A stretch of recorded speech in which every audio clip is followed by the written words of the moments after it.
Excerpt from a local newspaper. Ominous unknown killer is still at large. After weeks of unexplained murders, the ominous unknown killer is still on the rise. After little evidence has been found, a young boy states that he survived one of the killer's attacks and bravely tells his story. "I had a bad dream, and I woke up in the middle of the night," says the boy. "I saw that for some reason the window was open, even though I remember it being closed before I went to bed. I got up and shut it once more. Afterwards, I simply crawled under my covers and tried to get back to sleep. That's when I had a strange feeling, like someone was watching me. I looked up and nearly jumped out of my bed. There, in the little ray of light, illuminating from between my curtains, were a pair of 2 eyes. These weren't regular eyes. They were dark, ominous eyes. They were bordered in black and just plain out terrified me.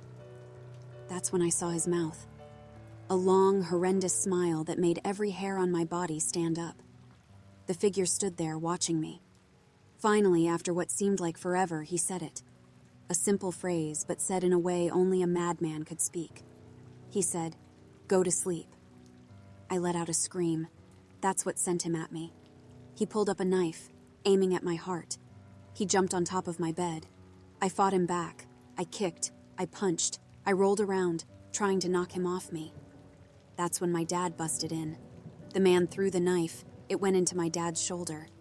The man probably would have finished him off if one of the neighbors hadn't alerted the police. They drove into the parking lot and ran towards the door. The man turned and ran down the hallway. I heard a smash, like glass breaking. As I came out of my room, I saw the window that was pointing towards the back of my house was broken.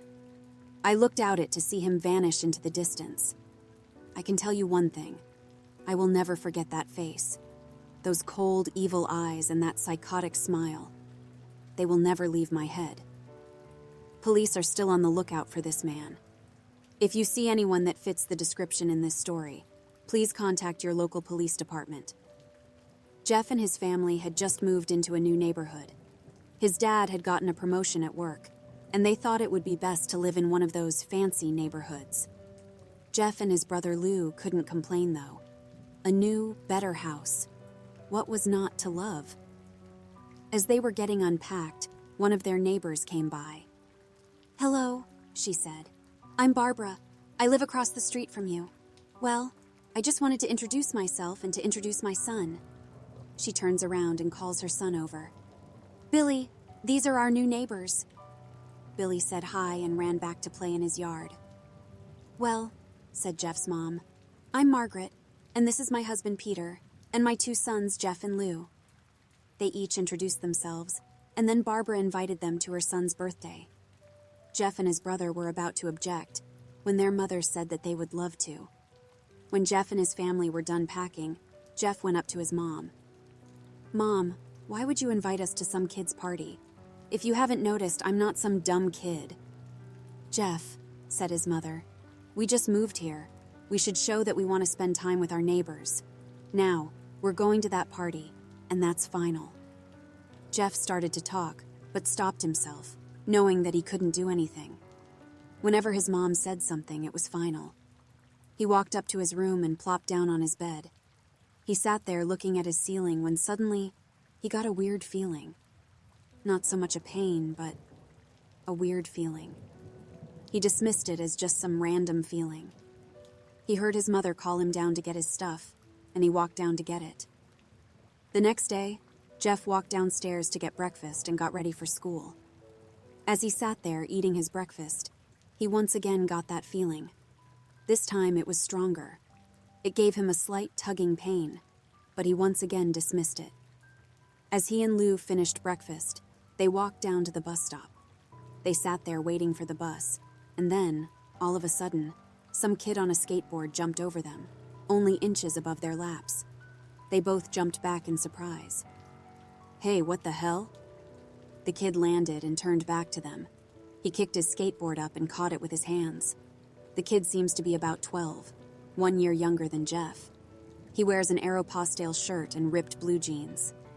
Well, well, well, it looks like we got some new meat. Suddenly, 2 other kids appeared. One was super skinny and the other was huge. Well, since you're new here, I'd like to introduce ourselves. Over there is Keith. Jeff and Lou looked over to the skinny kid.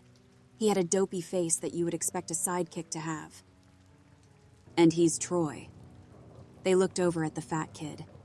Talk about a tub of lard. This kid looked like he hadn't exercised since he was crawling. And I, said the first kid, am Randy. Now, for all the kids in this neighborhood, there is a small price for bus fare, if you catch my drift. Liu stood up, ready to punch the lights out of the kid's eyes when one of his friends pulled a knife on him. Tisk, tisk, tisk. I had hoped you would be more cooperative, but it seems we must do this the hard way. The kid walked up to Lou and took his wallet out of his pocket. Jeff got that feeling again. Now it was truly strong, a burning sensation. He stood up, but Liu gestured for him to sit down. Jeff ignored him and walked up to the kid. Listen here, you little punk. Give back my bro's wallet or else. Randy put the wallet in his pocket and pulled out his own knife. Oh? And what will you do? Just as he finished the sentence, Jeff popped the kid in the nose. As Randy reached for his face, Jeff grabbed the kid's wrist and broke it. Randy screamed and Jeff grabbed the knife from his hand.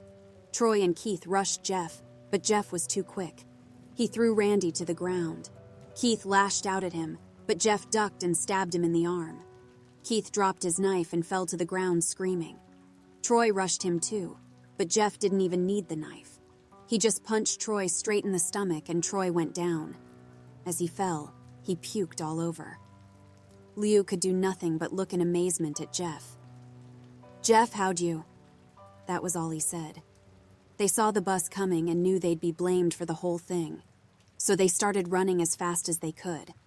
As they ran, they looked back and saw the bus driver rushing over to Randy and the others. As Jeff and Lou made it to school, they didn't dare tell what happened. All they did was sit and listen. Lou just thought of that as his brother beating up a few kids, but Jeff knew it was more. It was something scary. As he got that feeling, he felt how powerful it was, the urge to just hurt someone. He didn't like how it sounded, but he couldn't help feeling happy. He felt that strange feeling go away and stay away for the entire day of school. Even as he walked home due to the whole thing near the bus stop, and how now he probably wouldn't be taking the bus anymore, he felt happy. When he got home, his parents asked him how his day was, and he said in a somewhat ominous voice, "It was a wonderful day." The next morning, he heard a knock at his front door. He walked down to find 2 police officers at the door, his mother looking back at him with an angry look. "Jeff, these officers tell me that you attacked 3 kids, that it wasn't regular fighting and that they were stabbed. Stabbed, son!" Jeff's gaze fell to the floor, showing his mother that it was true. "Mom, they were the ones who pulled the knives on me and Lou." "Son," said one of the cops, "we found 3 kids, 2 stabbed, 1 having a bruise on his stomach, and we have witnesses proving that you fled the scene. Now, what does that tell us?" Jeff knew it was no use. He could say he and Lou had been attacked, but then there was no proof it was not them who attacked first. They couldn't say that they weren't fleeing, because truth be told, they were. So Jeff couldn't defend himself or Lou.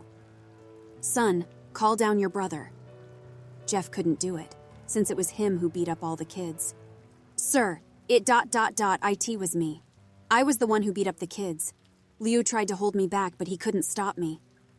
The cop looked at his partner and they both nodded. "Well, kid, looks like a year in juvie." "Wait," says Lou. They all looked up to see him holding a knife. The officers pulled their guns and locked them on Lou. "It was me. I beat up those little punks. Have the marks to prove it." He lifted up his sleeves to reveal cuts and bruises, as if he was in a struggle. "Son, just put the knife down," said the officer. Lou held up the knife and dropped it to the ground. He put his hands up and walked over to the cops. "No, Lou, it was me. I did it." Jeff had tears running down his face. "Huh, poor bro. Trying to take the blame for what I did. Well, take me away." The police led Lou out to the patrol car. "Leo, tell them it was me. Tell them. I was the one who beat up those kids." Jeff's mother put her hands on his shoulders. Jeff, please, you don't have to lie. We know it's Lou. You can stop. Jeff watched helplessly as the cop car sped off with Lou inside. A few minutes later, Jeff's dad pulled into the driveway, seeing Jeff's face and knowing something was wrong. Son, what is it? Jeff couldn't answer. His vocal cords were strained from crying. Instead, Jeff's mother walked his father inside to break the bad news to him as Jeff wept in the driveway. After an hour or so, Jeff walked back into the house, seeing that his parents were both shocked, sad, and disappointed. He couldn't look at them. He couldn't see how they thought of Lou when it was his fault. He just went to sleep, trying to get the whole thing off his mind. 2 days went by with no word from Lou at JDC, no friends to hang out with, nothing but sadness and guilt. That is until Saturday, when Jeff is woken up by his mother, with a happy, sunshiny face. Jeff, it's the day, she said as she opened up the curtains and let light flood into his room. What's today? Asked Jeff as he stirs awake. Why, it's Billy's party. He was now fully awake. Mom, you're joking, right? You don't expect me to go to some kid's party after... There was a long pause. Jeff, we both know what happened. I think this party could be the thing that brightens up the past days. Now, get dressed. Jeff's mother walked out of the room and downstairs to get ready herself. He fought himself to get up. He picked out a random shirt and pair of jeans and walked downstairs. He saw his mother and father all dressed up, his mother in a dress and his father in a suit. He thought, why they would ever wear such fancy clothes to a kid's party. Son, is that all you're going to wear? Said Jeff's mom. Better than wearing too much, he said. His mother pushed down the feeling to yell at him and hid it with a smile. Now, Jeff, we may be overdressed, but this is how you go if you want to make an impression, said his father. Jeff grunted and went back up to his room. I don't have any fancy clothes, he yelled downstairs. Just pick out something, called his mother. He looked around in his closet for what he would call fancy. He found a pair of black dress pants he had for special occasions and an undershirt. He couldn't find a shirt to go with it, though. He looked around and found only striped and patterned shirts, none of which go with dress pants. Finally, he found a white hoodie and put it on. You're wearing that? They both said. His mother looked at her watch. Oh, no time to change. Let's just go, she said as she herded Jeff and his father out the door. They crossed the street over to Barbara and Billy's house. They knocked on the door and it appeared that Barbara, just like his parents, was way overdressed. As they walked inside, all Jeff could see were adults, no kids. The kids are out in the yard. Jeff, how about you go and meet some of them? Said Barbara. Jeff walked outside to a yard full of kids. They were running around in weird cowboy costumes and shooting each other with plastic guns. He might as well be standing in a Toys R Us. Suddenly, a kid came up to him and handed him a toy gun and hat. Hey, wanna play? He said. No kid. I'm way too old for this stuff. The kid looked at him with that weird puppy dog face. Please, said the kid. Fine, said Jeff. He put on the hat and started to pretend to shoot at the kids. At first, he thought it was totally ridiculous, but then he started to actually have fun. It might not have been super cool, but it was the first time he had done something that took his mind off of Lou. So he played with the kids for a while, until he heard a noise. A weird rolling noise. Then it hit him. Randy, Troy, and Keith all jumped over the fence on their skateboards. Jeff dropped the fake gun and ripped off the hat. Randy looked at Jeff with a burning hatred. Hello, Jeff, is it? He said. We have some unfinished business. Jeff saw his bruised nose. I think we're even. I beat the crap out of you, and you get my brother sent to JDC. Randy got an angry look in his eyes. Oh no, I don't go for even, I go for winning. You may have kicked our asses that one day, but not today. As he said that, Randy rushed at Jeff. They both fell to the ground. Randy punched Jeff in the nose, and Jeff grabbed him by the ears and headbutted him. Jeff pushed Randy off of him and both rose to their feet. Kids were screaming and parents were running out of the house. Troy and Keith both pulled guns out of their pockets. "No one interrupts or guts will fly," they said.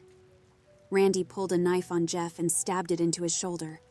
Jeff screamed and fell to his knees. Randy started kicking him in the face. After 3 kicks, Jeff grabs his foot and twists it, causing Randy to fall to the ground. Jeff stood up and walked towards the back door. Troy grabbed him. "Need some help?" He picks Jeff up by the back of the collar and throws him through the patio door. As Jeff tries to stand, he is kicked down to the ground. Randy repeatedly starts kicking Jeff until he starts to cough up blood. "Come on, Jeff, fight me!" He picks Jeff up and throws him into the kitchen. Randy sees a bottle of vodka on the counter and smashes the glass over Jeff's head. "Fight!" He throws Jeff back into the living room. "Come on, Jeff, look at me!" Jeff glances up, his face riddled with blood. "I was the one who got your brother sent to JDC, and now you're just gonna sit here and let him rot in there for a whole year. You should be ashamed." Jeff starts to get up. "Oh, finally! You stand and fight!" Jeff is now on his feet, blood and vodka on his face. Once again, he gets that strange feeling, the one in which he hasn't felt for a while.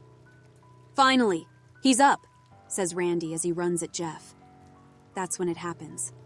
Something inside Jeff snaps. His psyche is destroyed. All rational thinking is gone. All he can do is kill. He grabs Randy and pile drives him to the ground. He gets on top of him and punches him straight in the heart. The punch causes Randy's heart to stop. As Randy gasps for breath, Jeff hammers down on him. Punch after punch, blood gushes from Randy's body until he takes one final breath and dies. Everyone is looking at Jeff now. The parents, the crying kids, even Troy and Keith, although they easily break from their gaze and point their guns at Jeff. Jeff sees the guns trained on him and runs for the stairs. As he runs, Troy and Keith let out fire on him, each shot missing. Jeff runs up the stairs. He hears Troy and Keith follow up behind. As they let out their final rounds of bullets, Jeff ducks into the bathroom. He grabs the towel rack and rips it off the wall. Troy and Keith race in, knives ready. Troy swings his knife at Jeff, who backs away and bangs the towel rack into Troy's face.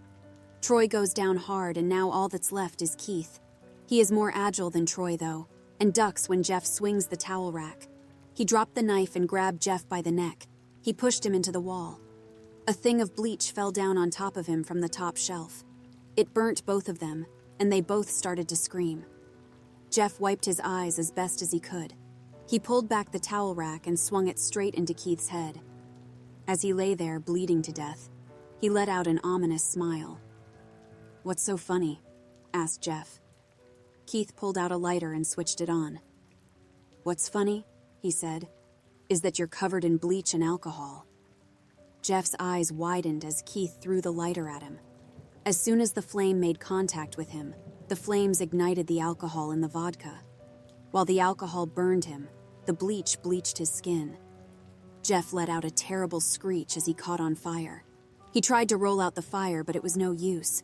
The alcohol had made him a walking inferno. He ran down the hall and fell down the stairs. Everybody started screaming as they saw Jeff, now a man on fire, drop to the ground, nearly dead. The last thing Jeff saw was his mother and the other parents trying to extinguish the flame. That's when he passed out. When Jeff woke, he had a cast wrapped around his face. He couldn't see anything, but he felt a cast on his shoulder and stitches all over his body. He tried to stand up, but he realized that there was some tube in his arm, and when he tried to get up, it fell out, and a nurse rushed in. "I don't think you can get out of bed just yet," she said as she put him back in his bed and reinserted the tube. Jeff sat there with no vision, no idea of what his surroundings were. Finally, after hours, he heard his mother. "Honey, are you okay?" she asked. Jeff couldn't answer, though. His face was covered and he was unable to speak. "Oh, honey, I have great news. After all the witnesses told the police that Randy confessed to trying to attack you, they decided to let Liu go." This made Jeff almost bolt up, stopping halfway, remembering the tube coming out of his arm. "He'll be out by tomorrow, and then you two will be able to be together again." Jeff's mother hugs Jeff and says her goodbyes. The next couple of weeks were those where Jeff was visited by his family. Then came the day when his bandages were to be removed. His family were all there to see it, what he would look like. As the doctors unwrapped the bandages from Jeff's face, everyone was on the edge of their seats. They waited until the last bandage holding the cover over his face was almost removed. "Let's hope for the best," said the doctor. He quickly pulls the cloth, letting the rest fall from Jeff's face. Jeff's mother screams at the sight of his face. Lou and Jeff's dad stare awestruck at his face. "What? What happened to my face?" Jeff said. He rushed out of bed and ran to the bathroom. He looked in the mirror and saw the cause of the distress. His face. It's horrible. His lips were burnt to a deep shade of red. His face was turned into a pure white color, and his hair singed from brown to black. He slowly put his hand to his face. It had a sort of leathery feel to it now. He looked back at his family and then back at the mirror. "Jeff," said Lou, "it's not that bad." "Not that bad?" said Jeff. "It's perfect." His family were equally surprised. Jeff started laughing uncontrollably. His parents noticed that his left eye and hand were twitching. Jeff, are you okay?" "Okay? I've never felt more happy. Ha ha ha ha ha ha. Look at me. This face goes perfectly with me." He couldn't stop laughing. He stroked his face, feeling it, looking at it in the mirror. What caused this? Well, you may recall that when Jeff was fighting Randy, something in his mind, his sanity, snapped.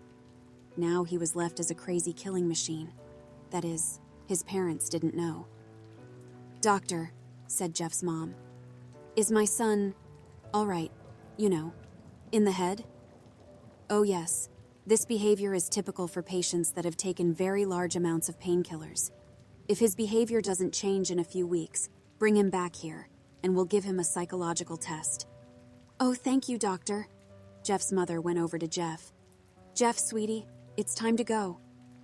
Jeff looks away from the mirror, his face still formed into a crazy smile. "'Kay, mommy, ha ha ha!" His mother took him by the shoulder and took him to get his clothes. "This is what came in," said the lady at the desk. Jeff's mom looked down to see the black dress pants and white hoodie her son wore. Now they were clean of blood and stitched together. Jeff's mother led him to his room and made him put his clothes on. Then they left, not knowing that this was their final day of life. Later that night, Jeff's mother woke to a sound coming from the bathroom. It sounded as if someone was crying. She slowly walked over to see what it was. When she looked into the bathroom, she saw a horrendous sight. Jeff had taken a knife and carved a smile into his cheeks. "Jeff, what are you doing?" asked his mother. Jeff looked over to his mother. "I couldn't keep smiling, Mommy. It hurt after a while. Now I can smile forever." Jeff's mother noticed his eyes ringed in black. "Jeff, your eyes." His eyes were seemingly never closing. "I couldn't see my face.